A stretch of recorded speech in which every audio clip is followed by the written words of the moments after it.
America के विदेश मंत्री माइक पॉम्पियो चीन को सबक सिखाने में कोई कसर नहीं छोड़ रहे हैं।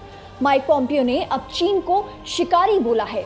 माइक पॉम्पियो हाल ही में भारत भी आए थे, जहां से वो श्रीलंका पहुंचे और श्रीलंका के विदेश मंत्री से मुलाकात के बाद ब्रीफिंग में पॉम्पियो ने चीन पर निशाना साधा और कहा कि वो जमीन और समुद्र में दूसरे देशों की संप्रभुता का लगातार उल्लंघन कर रहा है।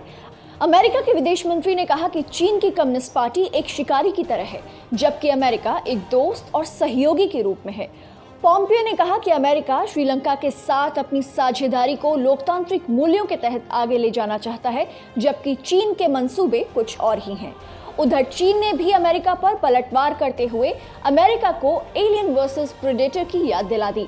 असल में अमेरिका की तरफ से हुए जोरदार हमले के बाद श्रीलंका में मौजूद चीन के दूतावास की तरफ से कहा गया कि अमेरिका की इंडो पैसिफिक स्ट्रैटेजी से अमेरिका की कोल्ड वॉर वाली सोच जाहिर होती है और अमेरिका विवाद और भू राजनीतिक खेल की ही सीख दे रहा है। साथ ही में चीन की तरफ से अमेरिका को कहा गया कि आपके यहाँ 3 नवंबर को राष्ट्रपति चुनाव होने वाले हैं, जो एक तरह से एलियन वर्सेस प्रेडेटर की तरह हैं। यानी कुल मिलाकर अमेरिका में जो बाइडेन और ट्रंप दोनों को ही चीन ने आड़े हाथों ले लिया। इससे साफ जाहिर होता है कि अमेरिकी राष्ट्रपति चुनाव में चाहे कोई भी जीते, चीन का रवैया उनके लिए नहीं बदलने वाला है और दोनों को ही चीन शक की निगाह से देखता है।